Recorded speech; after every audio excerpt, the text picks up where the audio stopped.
자, 이 보화는 그럼 성경에서 얘기하는 이 보물들, 바로 그럼 이런 것은 바로 무엇인가 하는 것에 대해서 여러분들이 아셔야 될 필요가 있는데요. 골로새서 2장 한번 보실까요? 골로새서는 빌립보서 다음에 있는데요.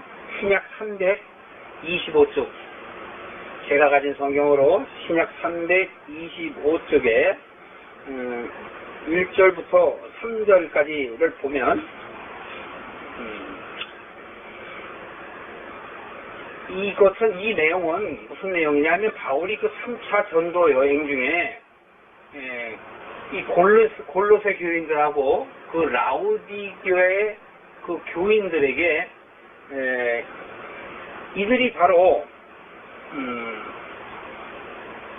자기가 직접 만나지는 못했습니다. 이 골로새 교인이나 라우디교 교인들을 만나지 못했지만 이들을 사랑하는 마음으로서 바울이 권면하는 그러한 편지의 내용이 되겠습니다.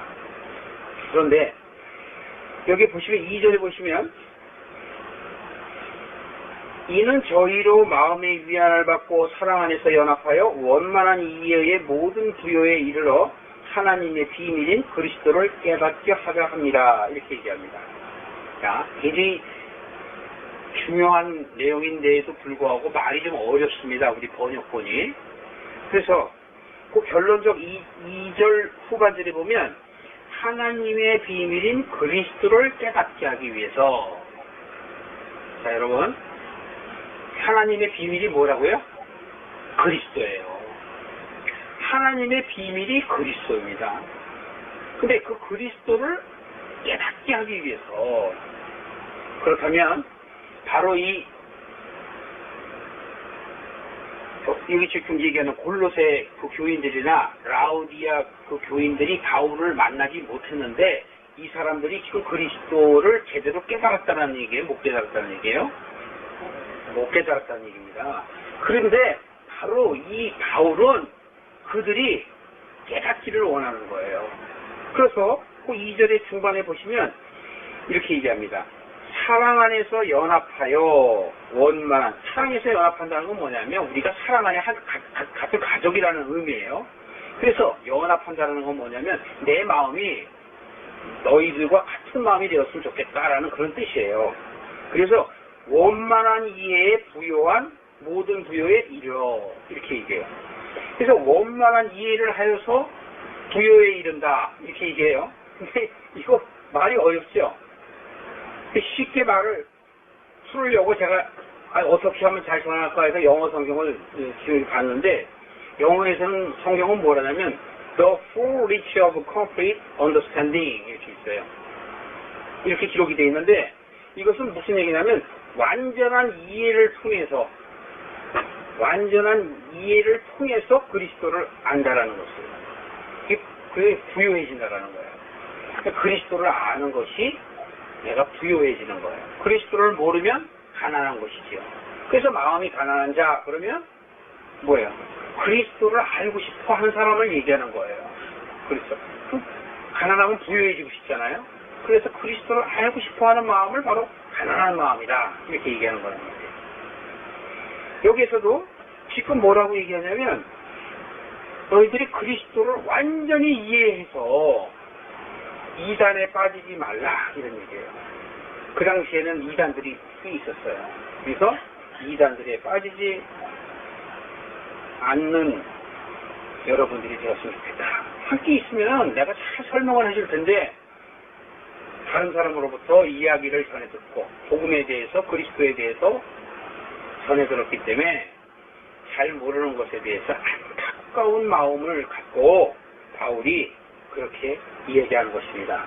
자, 그럼 결론 3절 보실까요? 그 안에는, 여기서 그 안에는 그리스도 안을 얘기해요. 그리스도 안에는 지혜와 지식의 모든 보화가 감춰져 있느니라. 자, 바로 그리스도 안에 지혜와 보화가 다 있는 거예요. 그 안에는 지혜와 지식의 모든 보화가 감춰져 있다. 그런데 하나님의 비밀은 그리스도다. 그런데 그리스도의 비밀은 뭐예요? 그 안에 지식과 지혜의 모든 보화가 다 있는 거예요. 그렇다면 우리가 그리스도를 알면 보화를 내가 찾게 되는 것이지요. 그래서 이 보화에 대한 것은 야고보서 3장에 잘 나와 있어요. 그래서 야고보서를 한번 더 보시겠습니다. 야고보서 3장 히브리서 뒤에 있어요.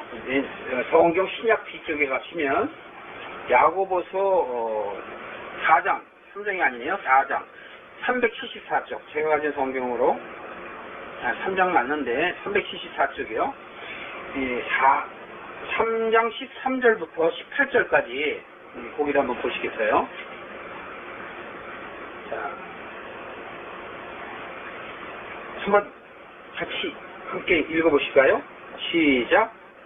너희 중에 지혜와 총명이 있는 자가 누구뇨? 그는 선행으로 말미암아 지혜의 온유함으로 그 행함을 보일지니라. 그러나 너의 마음속에 독한 시기와 다툼이 있으면 자랑하지 말라. 진리를 거스려 거짓하지 말라. 이러한 지혜는 위로부터 내려온 것이 아니요 세상적이요 정욕적이요 마귀적이니 시기와 다툼이 있는 곳에는 요란과 모든 악한 일이 있음이니라. 오직 위로부터 난 지혜는 첫째 성결하고 다음에 화평하고 관용하고 양순하며 공율과 선한 열매가 가득하고 편벽과 거짓이 없나니 화평치 않은 자들은 화평으로 심어서 의의 열매를 거두느니라. 야고보는 이렇게 말합니다. 우리 자신의 마음속에서 독한 시기와 다툼이 있다면 바로 그 마음은 세상적이고 정욕적이고 마귀적이라 이렇게 단언을 해요. 15절에 그렇게 표현이 돼 있죠. 그리고 그런 시기와 다툼이 있는 것들은 요란하다. 그리고 악한 일들이 많이 일어난다. 이렇게 얘기하는 거예요. 그리고 오늘날 우리가 새해 벽두부터 한국의 어떤 대형교회들, 큰 대형교회 두 교회가 아주 지금 신문 지면에 이렇게 나타나서 세상 사람들로 하여금 비난을 받지 않았어요. 이건 미국에서도 그렇습니다. 교회가 요란하고 시끄러우면 그것은 여기 야고보가 이야기하는 것처럼 세상적인 거예요. 세상적이기 때문에 그렇게 시끄럽다.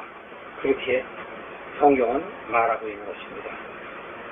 그런데 17절 이하 18절에 보면 자, 세상적이 아니고 위에서 내려오는 지혜, 즉 하늘로부터 내려오는 지혜는 바로 우리에게 어떻게 하느냐. 첫째, 성결하다 이런 거예요. 성결하다는 것은 왜 성결할까요? 하나님이 거룩하시기 때문에 우리가 하나님과 사귐이 있으면, 우리의 마음이 하나님께 있으면 우리 또한 성결해지는 것이에요. 그래서 첫 번째로 하늘로서 내려오는 지혜, 즉 우리가 말씀을 알게 되면 우리로 하여금 성결하게 한다 이거예요. 그리고 그 다음에는 이렇게 얘기해요. 다음에는 화평할 뿐더러 관용하는 마음이 생긴다는 얘기죠. 그리고 양순해진다고. 그 다음에 공유한 마음과 선한 열매가 많이 자란다고 얘기하는 것입니다. 내 마음에 화평함이 없으면 그것은 내가 시험에 들었다는 증거예요. 하나님의 사람은 항상 화평해야 돼요. 여기에 나온 것처럼 항상 사람들에 대해서 관용하는 마음이 자라야 되는 것이에요. 시기하고 질투하고 판단하고 그런 것은 다 독한 마음이에요. 그것은 어디서 온다고 그랬어요? 하늘에서 오는 것이 아니라 세상에서 오는 것이다. 이렇게 얘기하잖아요. 그 야고보서 전체가 크리스찬의 삶에서 행동으로 보여주는 삶, 그 행동으로 보여주는 삶이 사람들에게 보여주는 삶이 아니라 하나님께 보여주는 삶을 이 야고보서가 나타내고 있는데 여기에서도 그렇게 나타내는 것입니다. 바로 그렇게 우리가 화평케 하는 자들은 그 화평으로 인해서 모든 일들을 화평케 한다. 이런 말씀입니다. 자, 다시 우리가 마태복음 6장으로 오겠습니다. 우리가 처음 함께 했던 마태복음 6장으로 다시 돌아옵니다. 자, 그렇다면 마태복음 6장 19절에 보면 너희를 위하여 보물을 땅에 쌓아두지 말라. 거기는 종과 동록이 해하며 도적이 드나든다 이거죠. 그렇기 때문에 너희들은 어떻게 해라? 하늘에 쌓아두라 그래요. 그러면 여러분, 보물을 하늘에 쌓아두는데 여러분 보물은 무엇이에요? 돈을 얘기하는 게 아니고 여러분 다이아몬드를 얘기하는 게 아니고 금을 얘기하는 게 아니에요.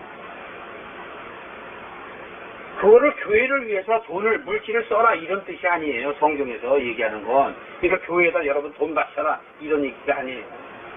돈을 바치는 것이 하늘에 쌓아두는 것이 아니에요. 하나님이 돈이 없으십니까? 아니에요. 하나님께서는 보물인 그 보화인 그리스도를 아는 여러분의 마음들을 하늘에 쌓아두라는 것이에요. 이해가 가세요? 그래서 하나님께서는 인자가 아니시잖아요. 사람이 아니란 말이에요. 그렇기 때문에 바로 우리에게 요구하시는 것은 항상 영적인 것을 요구하시지 육적인 것을 요구하지 않으세요. 우리가 자꾸 육적인 것을 위해서 기도하기 때문에 여기서도 결론으로 얘기하면 무엇을 먹을까, 무엇을 마실까, 무엇을 입을까 걱정하지 말라 이러잖아요. 그것을 내가 모르겠니? 이러신다고. 다 아신단 말이에요. 32절 한번 보세요. 32절. 자, 무엇을 먹을까, 무엇을 마실까, 무엇을 입을까, 이것은 누가 구한다? 32절에 보면 누가 구한다고 써 있습니까? 이방인이 구한다 이렇게 써 있어요. 누가복음 12장 30절에 보면 세상 사람들이 구한다 이렇게 써 있습니다.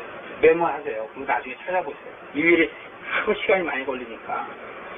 누가복음 12장 30절에 보면 똑같은 말씀이 나오는데 여기서는 이방인이라 그랬는데 거기서는 세상 사람들이라 이렇게 얘기해요.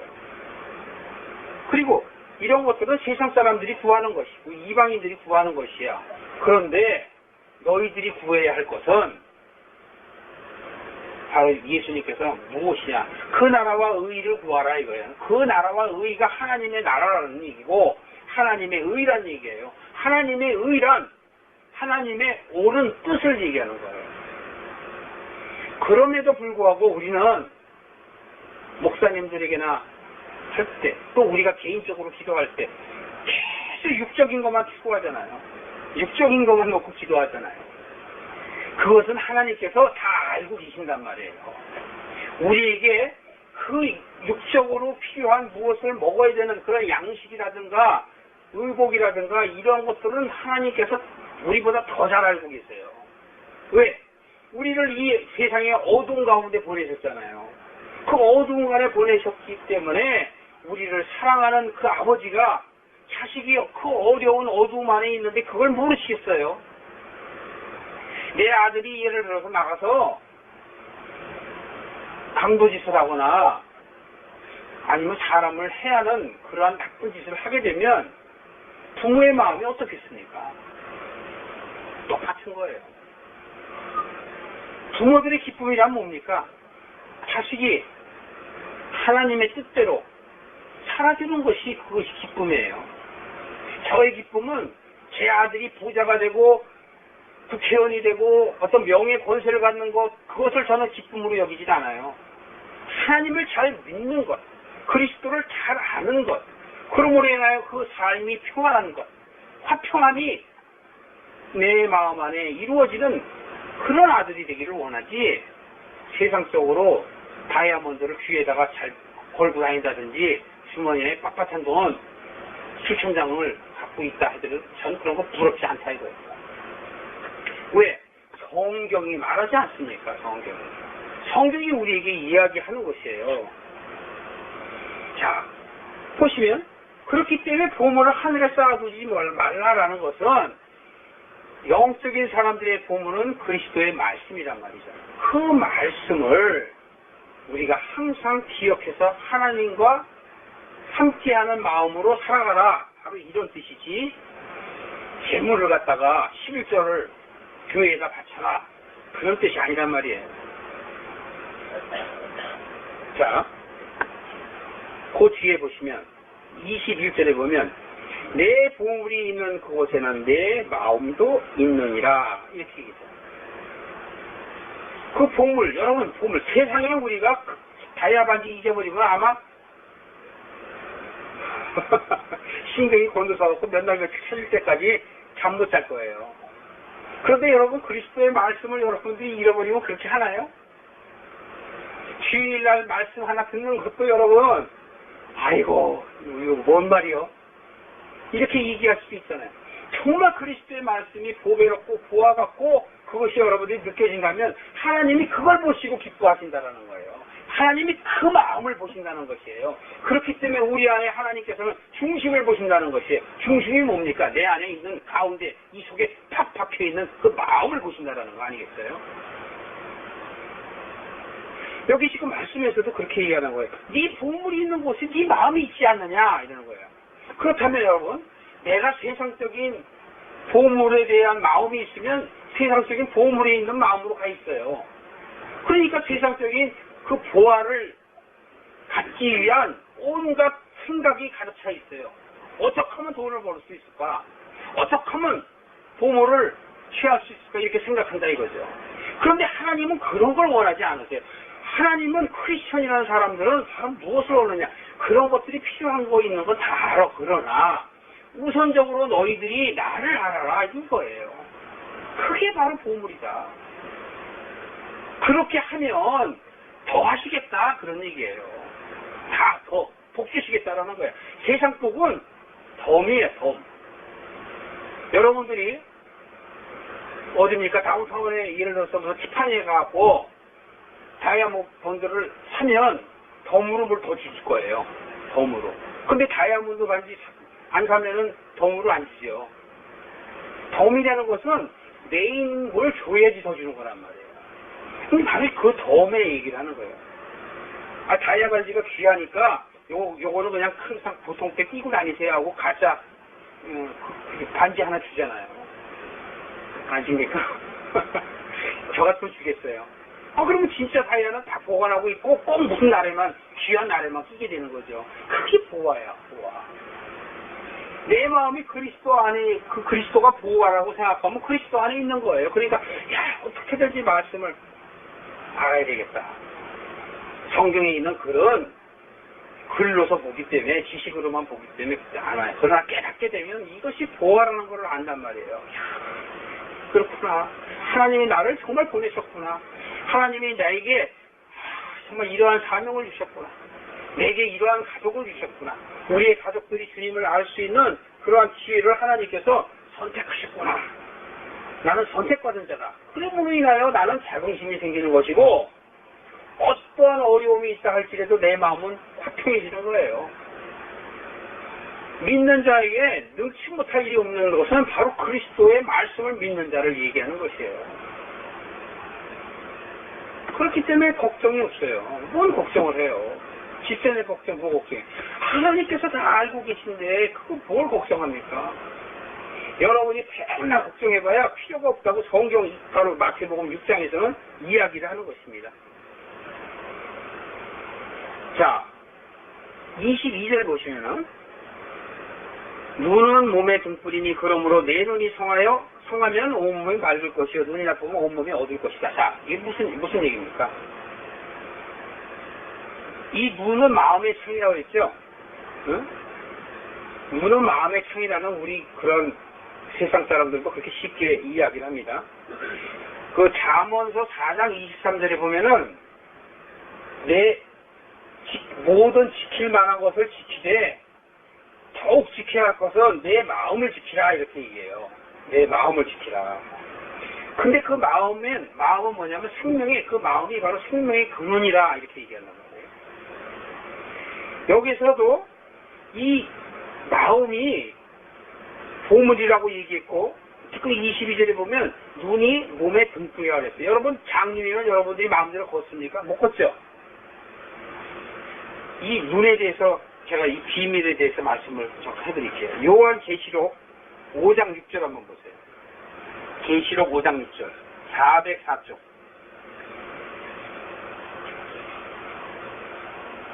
자, 404쪽 5장 6절에 보면 이 요한이 그 하나님 앞에 있을 때 그 이야기입니다, 이게. 자, 6절 함께 읽어보실까요? 5장 6절 404쪽 시작. 내가 또 보니 보좌와 네 생물과 장로들 사이에 어린 양이 섰는데 일찍 죽임을 당한 것 같더라. 7 뿔과 7 눈이 있으니 이 눈은 온 땅에 보내심을 입은 하나님의 7 영이더라. 온 땅은 우리를 얘기한다고 그랬죠. 사람들을 얘기하는 거예요. 세상을 얘기하는 겁니다. 자, 온 땅에 보내심을 입은 하나님의 7 영이더라. 이렇게 얘기했는데요. 6절 초반절에 보면 어린 양이 서 있다 이거예요. 네 생물과 장로들 앞에 어린 양이 서 있는데 일찍 죽임을 당한 것 같더라. 요한이 보기에 일찍 죽임을 당한 어린 양이 있다. 예수님을 얘기하는 거예요. 그런데 그 예수님은 7 뿔과 7 눈이 있더라. 이렇게 얘기하는 거예요. 예수님이. 그러니까 우리는 자꾸 육신의 예수님만 생각하죠. 예수님이 여기서 요한은 예수님을 육신의 예수님으로 보지 않고 하나님의 아들로 보는 거예요. 그렇기 때문에 7 뿔과 7 눈이라고 얘기하는 겁니다.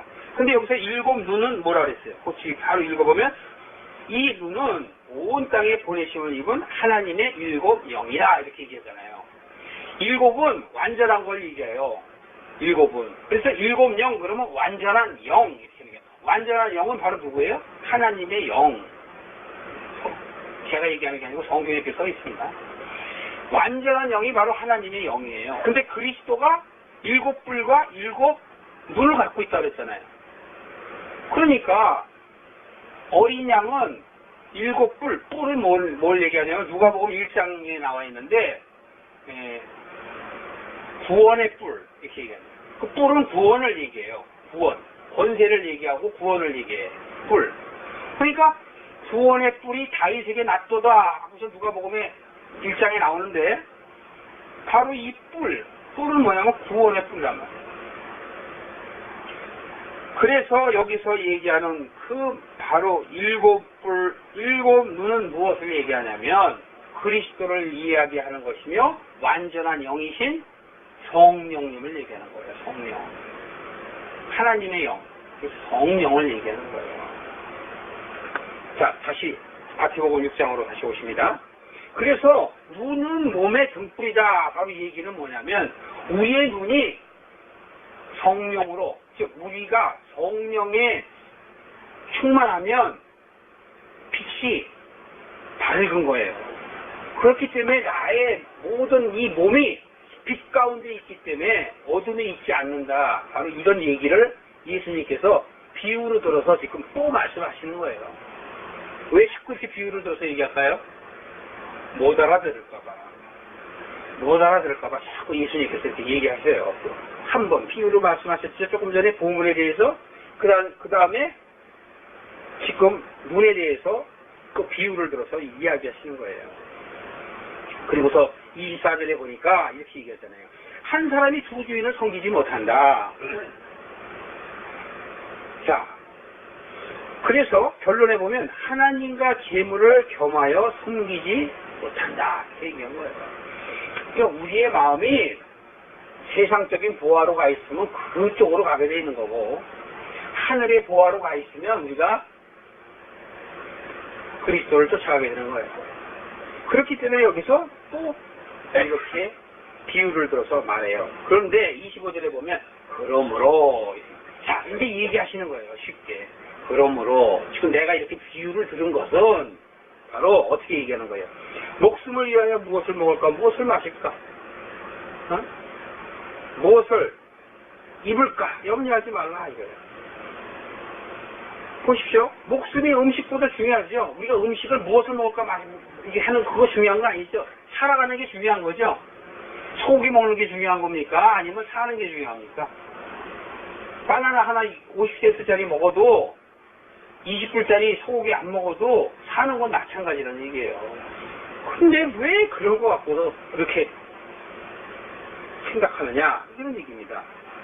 그러면서 또 입는 것보다 어떻다고 그래요? 입는 것보다 어떻다고 그래요? 음식이 더 중요하다고 그러잖아요. 그러니까 이것은 무슨 얘기냐면 자꾸 세상적인 것을 결국은 추구하지 말라 이렇게 얘기하는 거예요. 26절에 보시면 새를 비유를 들어서 또 이야기를 했어요. 새. 자, 공중의 새를 봐라. 또 이렇게 얘기하십니다. 공중의 새, 날아가는 새들이 어떻게 자기가 뭐 합니까? 하나님께서 다 먹이도 주고 다 하기 때문에 새들이 가서 먹고 그러는 거잖아요. 네? 먹이가 있어야. 온 세상에 예를 들어서 곡식이 없으면 새들이 어떻게 먹겠어요? 그래서 바울과 아볼로하고 뭐 내가 니 파다 저 파다 그랬더니 아볼로는 물 주는 이고 바울은 나는 뭐 하는 이고 자라나게 하시는 이는 하나님이시다. 이런 말씀 들어본 적 있죠? 그러니까 결과적으로 하나님이 다 하시는 것이지 물 주는 이나 심는 이는 일반이다 이거예요. 그래서 역할만 틀릴 뿐이지 누구 파다 할 거 없다. 결국은 하나님이 다 자라게 하시는 것이지. 여러분들이 물 줘야 나무가 잘 자랍니까? 아니죠. 하나님께서 우리가 물을 주게 하시고 그 물을 영양분을 먹게 빨아들이고 하는 것은 하나님이 하시는 거예요. 여러분들이 사업을 하셔서 잘 되고 하는 것은 내가 잘 되는 것처럼 하는 것이지만 사실은 하나님이 잘 되게 하시는 거예요. 그런데 여러분들이 세상적으로 되면 절대 안 그래요. 그렇다면 여러분 믿지 않는 사람들이 잘 되는 것은 왜일까요? 그것은 그들은 그렇게 살다가 가는 거예요.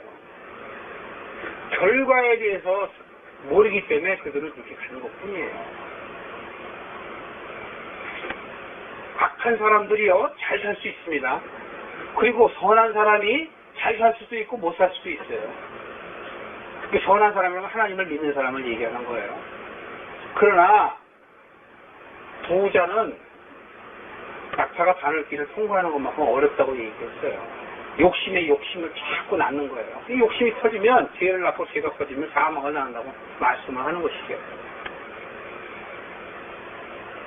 27절에 보세요. 너희 중에 누가 염려함으로 그 키를 한 자나 더 할 수 있겠느냐 이렇게 얘기하셔요. 여러분 우리가 키를 뭐 우리 마음대로 합니까? 우리는 우리가 키를 마음대로 하려고 가서 그냥 막 머리 잡아당기고 발 잡아당기면 길어집니까? 안 된다는 거죠. 그렇기 때문에 성경에서는 그렇게 우리에게 말씀을 주시는 것이에요. 28절 보세요. 또 너희가 어찌 의복을 위하여 염려하느냐 이렇게 얘기하면서 의복이라는 게 뭐예요?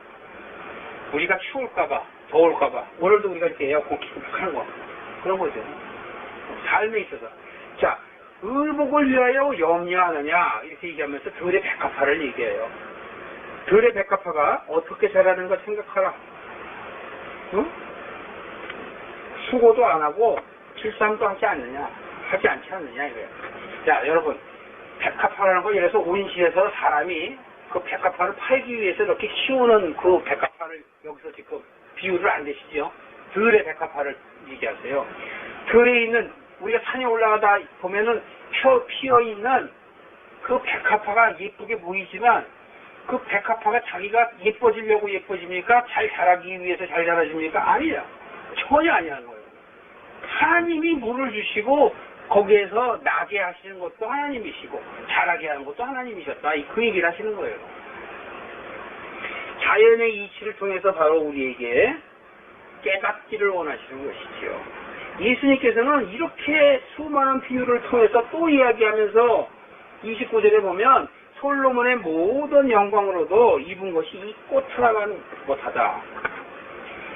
솔로몬의 그 많은 세상적인 영광이 이 꽃 하나만도 못하다라는 것은 무슨 얘기냐면 그 들에 있는 백합화를 하나님께서 이미 생각하시고 그 들에 있는 백합화가 잘 자라게 하나님께서 하셨음에도 불구하고 솔로몬 너는 그렇게 못했다 이거예요. 솔로몬은 처음엔 잘 하나님의 뜻대로 살려고 했지만 결국은 너무 부자가 되고 영화 부귀를 누리다 보니까 타락을 하게 되지 않습니까? 그래서 여기서 비유를 얘기해. 그렇게 수많은 너희 삶 속에서의 살아가는 과정 가운데에서 얻어지는 그 재물, 보화 그런 것들이 무슨 필요가 있냐고 우리에게 얘기하는 것이에요. 30절에 보시면 오늘 있다가 내일 아궁이에 던지오는 들풀도 하나님이 이렇게 입히시거든 하물며 너희일까 보냐. 자, 하나님의 사랑을 여기서 얘기해요. 예수님께서. 왜 세상적인 부와 고물 그런 걸 자꾸 추구하고 그렇게 하느냐. 그것은 세상 사람들이 구하는 거야. 이방인들이 구하는 거야. 그들은 하나님의 자식이 아닌 사단들의 자식이란 말이에요. 선택받지 못한 자들이란 말이에요. 왜 그들이 악한 행위를 하는 것들 그런 걸 하느냐. 결국은 어디에 간다고 여기서 얘기해요. 지금. 예? 어디에 들어간다고 얘기해요. 아궁이에 들어간다고 얘기하잖아요. 아궁이에 들어가지 않게 하려면 어떻게 돼요? 하나님의 관심을 끌어야 돼요. 우리가.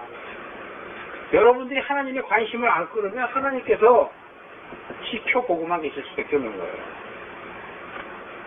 바로 그것이 우리의 선택이고 우리의 의지예요. 그래서 31절 이하 보면 무엇을 먹고 무엇을 입을까 그걸 걱정하지 말라 이렇게 얘기하시는 것이에요. 그러시면서 결론 34절에 가서 보실까요? 그러므로 내일 일을 위하여 뭐 어떻게 하지 말라? 염려하지 말라. 내일 일은 그날에 속하다 이거예요. 여러분 내일이 되죠? 오늘이 며칠입니까? 23일이죠? 23일을 그냥 하루가 마지막인 것처럼 살아라 이거예요. 그렇다면 오늘이 만약 23일 마지막이라면 내가 오늘 현재 이렇게 살고 있잖아요. 근데 무슨 걱정을 해요? 내일이면 또 내일이 또 오늘이잖아요. 그럼 내가 살아있고 먹을 것이 없어서 내가 굶고 있다면 걱정을 할 수도 있겠지만 당장 먹을 것이 있는데 왜 걱정하냐 이거예요. 여기서는 예수님이 하나님을 자꾸 설명하는 거야. 하나님이 너희를 그렇게 사랑한단다. 아버지가 아들을 사랑하는 것처럼 그렇게 사랑한단다. 공중에 나는 새처럼 저 들에 있는 백합화도 사랑한단다. 그런데 하물며 너희이겠느냐 이렇게 얘기하셔요. 하나님께서는 여러분들을 사랑하십니다. 그런데 여러분들이 하나님을 생각하는 마음이 없고 세상을 생각하는 마음으로 간다면 하나님께서 여러분을 어떻게 하시겠어요? 돌아올 때까지 기다릴 수밖에 없는 거예요. 여러분들이 영원히 안 돌아오시면 하나님께서 회초리를 내셔서 바로 가도록 인도하시죠. 그러나 바로 안 가면 어떻게 되겠어요? 유다처럼 되는 거예요.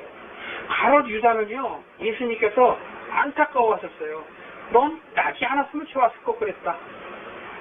혹자는 그렇다면 왜 유다 만들었어요? 이렇게 또 얘기해. 그것은 성경에 응하게 하기 위해서. 성경이 있어야 여러분들이 하나님의 고마움을 알 수 있으니까 그걸 깨닫게 하기 위해서 그러한 사건을 주신 거예요. 우리가 고백하는 본디오 빌라도에게서 고난을 받으시고 이러한 것도 결국은 그 빌라도는 하나님께 쓰임을 안 좋게 받았지만 결국 그들도 우리들을 위해서 그들이 그렇게 한 것이에요. 하나님께서 누구를 사랑하셔서 그 아들들을 사랑하셔서 그렇게 사건들을 만들어 놓으신 것이에요. 그렇기 때문에 우리들은 그들을 비난할 자격이 있어요, 없어요? 비난할 자격이 없어요. 여러분, 우리는 유다를 비난할 자격이 없고요, 빌라도를 비난할 자격이 없어요. 우리들이 하나님의 사람이 되기를 하나님은 얼마나 우리를 원하시는지 몰라요. 참된교회 여러분 성도님들이 크리스찬으로서의 삶을 살아갈 수 있도록 하나님께서는 원하시고 바울을 보내기도 하시고 야고보를 보내기도 하시고 예수님을 보내셔서 우리로 하여금 깨닫기를 원하시는 것입니다. 오늘 이 재물을 통해서